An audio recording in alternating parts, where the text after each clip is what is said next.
아멘. 자리에 앉아 주십시오. 병원 병실에는 침대도 아니고 의자도 아닌 간이 의자, 간이 침대가 있습니다. 그리 편하지 않고 잠을 자기는 조금 부족합니다. 그런데 사랑하는 사람이 아프면 누군가는 그 의자에서 또 그 침대에서 밤새 자리를 지킵니다. 생각보다 우리가 해줄 수 있는 것이 많지 않을 때가 있어요. 우리는 대신 아파해 줄 수 없습니다. 우리는 대신 견뎌줄 수 없고 두려움을 대신 가져갈 수도 없습니다. 그저 앉아 있는 것, 곁에 앉아 있는 손을 잡아주는 것밖에 할 수 없을 때가 있습니다. 새순가족 여러분, 그 곁을 지키는 사랑은 결코 작은 사랑이 아닙니다. 누군가의 곁을 지키는 사랑이 결코 작은 사랑이 아니에요. 사랑은 모든 답을 줄 수 없을 때에도 떠나지 않고 곁에 머문 것이라고 합니다. 그렇다면 왜 우리는 하나님을 믿으면서도 가장 아프고 가장 두려운 순간에는 하나님이 멀리 계신 것처럼 느껴질까요? 오늘 마태복음 1장 18절 이하의 말씀은 우리에게 한 가지의 복음을 들려줍니다. 우리 하나님은 우리를 멀리서만 위로하시는 분이 아니라 우리 곁에 오셔서 우리를 구원하시는 분이라는 사실입니다. 오늘 1장 18절은 예수님의 탄생 이야기를 조용히 시작하고 있습니다. 여러분, 근데 탄생 이야기는 왠지 평안해야 되잖아요. 근데 사실은 평안한 이야기가 아닙니다. 누군가에게는 폭풍 치는 이야기예요.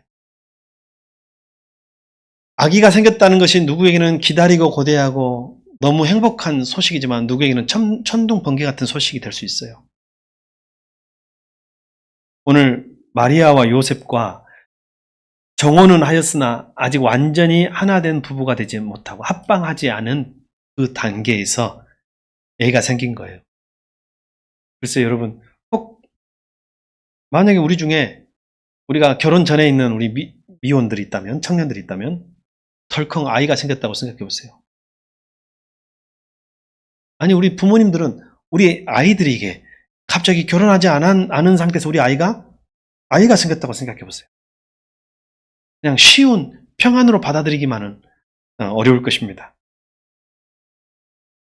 우리는 이 말씀의 결론을 너무도 잘 알고 있기 때문에 평안한지 모르겠습니다만 오늘 이 성경 속의 요셉과 마리아에게는 너무나도 큰 충격적인 사건이었습니다. 요셉은 미래를 계획하고 생각했을 거예요. 예쁜 마리아와 함께 신혼을 즐기고 나중에 애가 태어나면 이런 것도 만들어주고 이렇게 꿈을 꿨을 거예요. 함께 살아갈 날들을 그랬을 것입니다. 근데 어느 날 설명할 수 없는 삶의 한가운데 자기가 딱 던져진 거예요. 아기가 생겼대요. 자기 정혼자, 약혼자가. 근데 자기 얘기는 아닌 거예요. 왜? 아직 합방한 적이 없으니까. 어땠을까요, 마음이?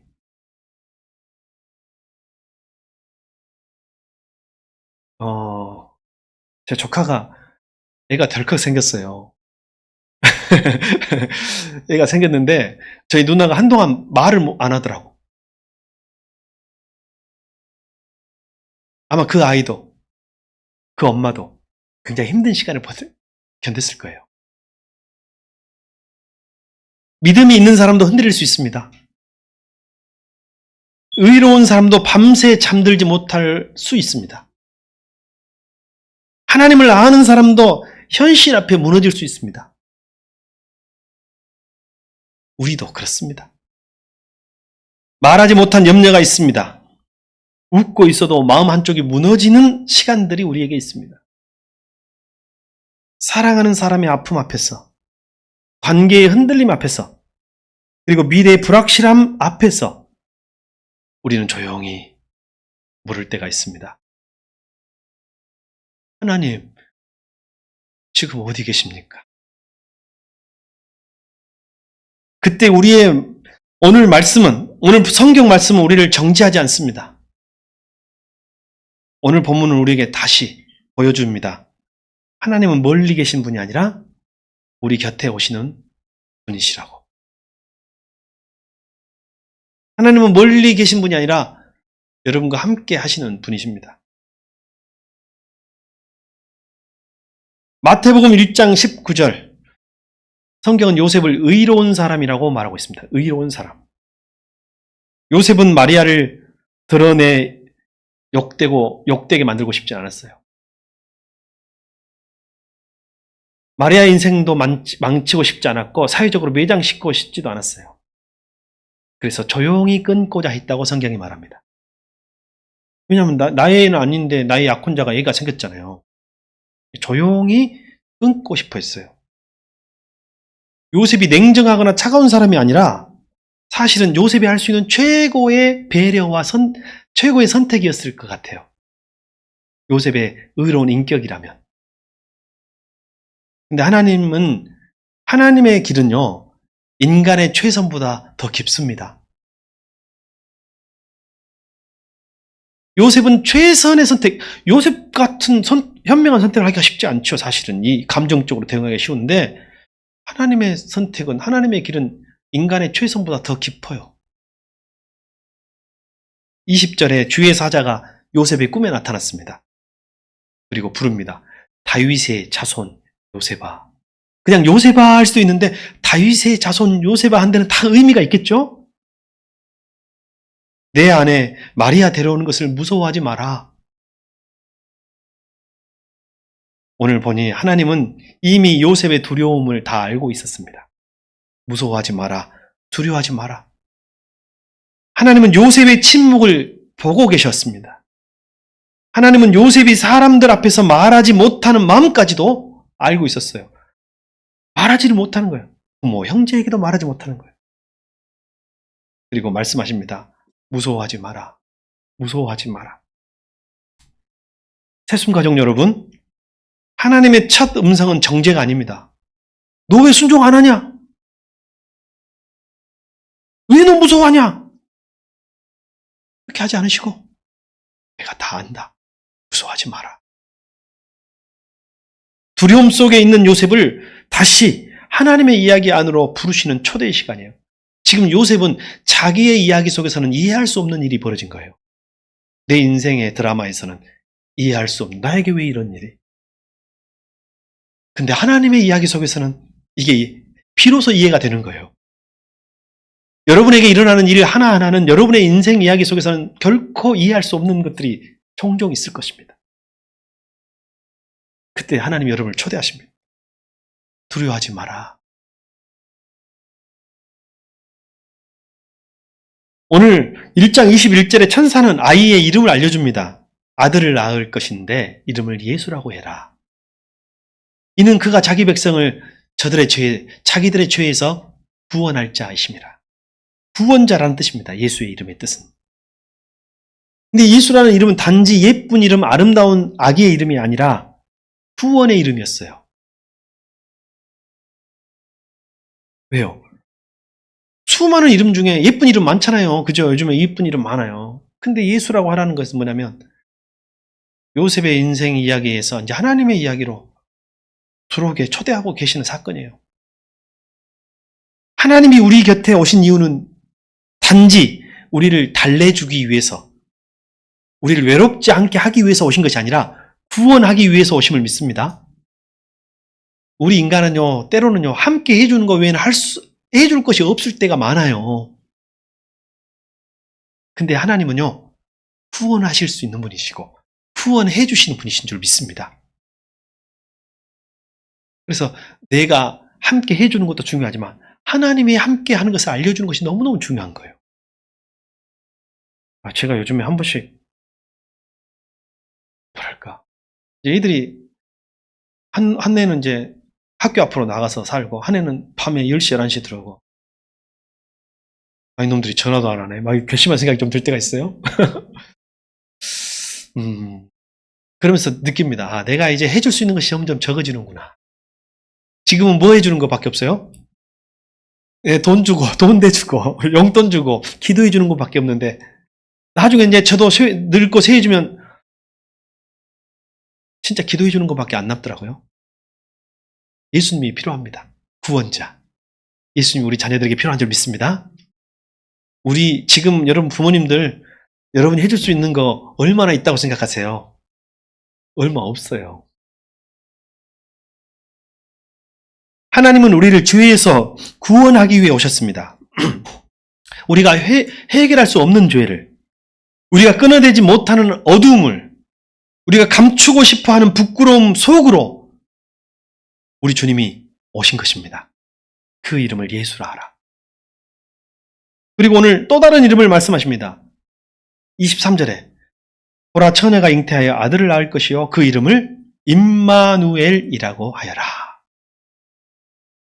임마누엘이 무슨 뜻인가요? 하나님이 우리와 함께 하시다라는 뜻입니다. 영어로는 God is with us. 하나님이 함께 하시다 우리와. 임마누엘. 예수는 우리를 구원하는 이름이요. 임마누엘은 우리와 함께 하시는 하나님의 이름입니다. 하나님은 우리를 멀리서 고치는 분이 아니라 가까이 곁에 오셔서 우리를 구원하시는 분이신 줄 믿습니다. 임마누엘 하시면서 구원하시는 분. 하나님은 우리를 멀리서 위로하시는 것이 아니라 우리 곁에 오셔서 구원하십니다. 도시에서 자라서 도시에서만 살다가 필리핀 선교를 간 어떤 선교사. 가도 하필 필리핀에서 가장 가난하고 불쌍하고 어려운 동네로 갔어요. 쓰레기장이야. 온 마을이.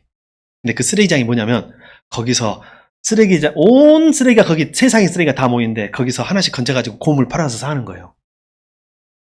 아이들이 쓰레기 물, 강물, 오염된 물에서 웃으면서 깔깔거리면서 옷 벗고 깨벗고 헤엄을 치는데 물속에 들어가서 뭘 하나씩 건져서 나오는 거예요. 그게 다 뭐예요? 고물이에요. 고물. 그걸 갖다가 팔고 하고 자기들끼리 물장난치고 한국 사람은 그 냄새 때문에 그 물에 들어가지도 못해. 한국사는. 저 사람들 왜 이렇게 행복하지? 세상에서 제일 가난한 사람들. 세상에서 제일 안 좋은 환경에서 사는 사람들. 근데 막 얼굴이 너무 행복한 거야. 막 웃고. 자기가 선교하러 갔는데 자기는 덜 행복하고 거기 있는 그 선교지에 있는 그 사람들은 행복한 거예요. 그래서 물어봤어요. 아니 뭐가 그렇게 행복하고 좋아요? 필리핀 사람들은 영어 조금씩 하는 거 아시죠? God is with us. 임마누엘. 하나님이 함께 하시는 거예요. 여러분 그 하나님이 함께 하신다는 그 사실 하나만으로 어떤 환경 속에서도 우리는 웃을 수 있고 행복할 수 있는 사람들도 있습니다. 그런데 우리는 이 복음을 믿는다고 하면서도 하나님을 너무 멀리 둘 때가 있습니다. 우리는 문제가 생기면 계산 먼저 합니다. 내 계산. 하나님의 계획, 하나님의 스토리, 그건 나중 일인 것 같아요. 우리는 두려움이 오면 먼저 염려하고 걱정합니다. 우리는 마음이 무너지면 먼저 혼자 버티는 거예요. 그러다가 마지막에 하나님 찾을 때가 많습니다. 여러분, 하나님이 멀리 계신 것이 아닙니다. 우리가 하나님이 없이 버티는 방식에 너무 익숙해진 것은 아닙니까? 하나님은 이미 우리 곁에 오셨는데 우리는 하나님을 예배당 안에만 가둬두려고 합니다. 여기 오면 하나님 있는 것 같고 여기 있을 때만 하나님 만나는 거예요. 하나님은 우리와 함께 하시려고 오셨는데 우리는 하나님을 주일의 언어 속에서만, 찬양과 성도의 언어 속에서만 모셔두려고 합니다. 꼭 이스라엘 백성들이 구약시대에 성전의 법궤 안에만 하나님을 모셔놓고 세상에서는 자기 마음대로 살고 또 일주일에 한 번 와갖고 만나면서 스스로 위안을 삼는 거예요. 나는 잘 믿고 있다. 하나님은 우리와 함께 하시려고 오셨는데 우리는 하나님을 주일의 언어 속에서만, 하나님은 우리의 죄를 구원하시려고 오셨는데 우리는 죄를 주님께 가져가기보다는 감추려고 합니다. 죄는 감추는 것이 인간의 본성인 것 같아요.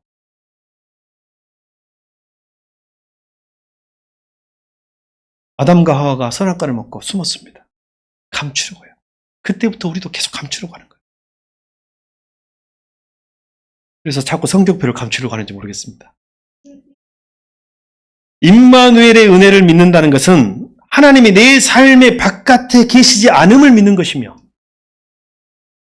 하나님은 병실 밖에만 계시지 않습니다, 여러분. 병실 안에 계십니다. 하나님은 가정 밖에만 계시는 것이 아니라 우리 가정 안에 계십니다. 하나님은 내 눈물 밖에만 계신 것이 아니라 내 눈물 안에 계십니다. 임마누엘이에요. 주님은 우리의 가장 가까운 자리까지 오셨습니다. 그런데 복음은 우리를 이곳에서 더 깊이 데려갑니다. 오늘 예수님이 태어나실 때만 우리 곁에 오신 것이 아닙니다. 2000년 전에 예수님은 사시는 동안에도 계속 걸어서 우리와 함께 하셨고, 사시는 동안에는 더 병든 자 곁으로 다가가셨고, 죄인 곁으로 가셨고, 버림받은 자의 곁으로 가셨고, 울고 있는 자의 곁으로 가셨습니다. 그리고 마지막에는 우리 모든 죄를 사하시기 위하여 십자가로 가셨습니다. 그래서 십자가는요, 하나님이 우리에게 가장 가까이 오신 자리입니다. 예수님은 우리의 죄를 멀리서 지적하지 않으셨습니다. 우리의 죄를 자기 몸에 친히 짊어지셨습니다. 예수님은 우리의 죽음을 멀리서 설명하지 않으셨고, 우리의 죽음 안으로 들어오셨습니다. 예수님은 우리의 버림받음을 멀리서 위로하지 않으셨고, 십자가에서 버림받은 그 자리까지 오셨습니다. 우리가 버림받은 그 자리까지 오셨습니다. 왜요? 왜입니까? 우리가 다시는 하나님 없는 사람처럼 살기를 원하지 않으시기 때문입니다. 우리가 다시는 혼자 버려진 사람처럼 무너지지 않게 하시기 위하여, 우리가 다시는 죄가 마지막인 말처럼, 우리의 마지막 말처럼 되지 않게 하기 위하여. 새순가족 여러분, 우리가 하나님을 멀리 떠난 자리까지 예수님은 가까이 오셨습니다. 우리가 말하지 못한 눈물의 자리까지도, 우리가 감추고 싶은 죄의 자리까지도, 우리가 무력하게 앉아있는 밤의 자리까지도 예수님은 오셨습니다.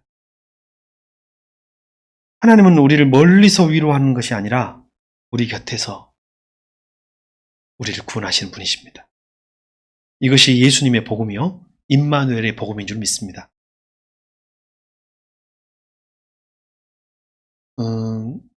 저랑 안 지가 한 20년도 넘은 목사님이 계십니다. 그 목사님이 방금 가사가 굉장히 복음적이네요. I believe. 예, I believe. 예, 그 목사님이 20년을 알았는데 그렇게 아픔이 있는 분인 줄 몰랐어요. 제가 한번 말씀드린 적이 있을 거예요. 어린 아이들 백혈병으로 먼저 죽었어요. 그때는 저는 그때 만났을 때가 그 일을 얼마 안 돼서 만난 거예요.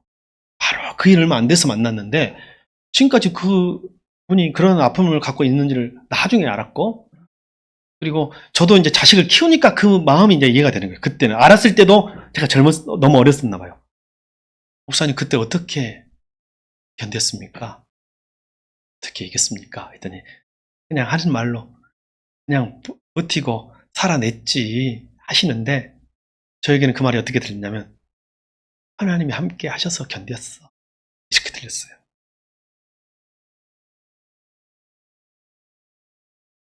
새순가족 여러분, 오늘 이 말씀은 마음속으로 오래 견디고 있는 분들에게 조용히 다가옵니다.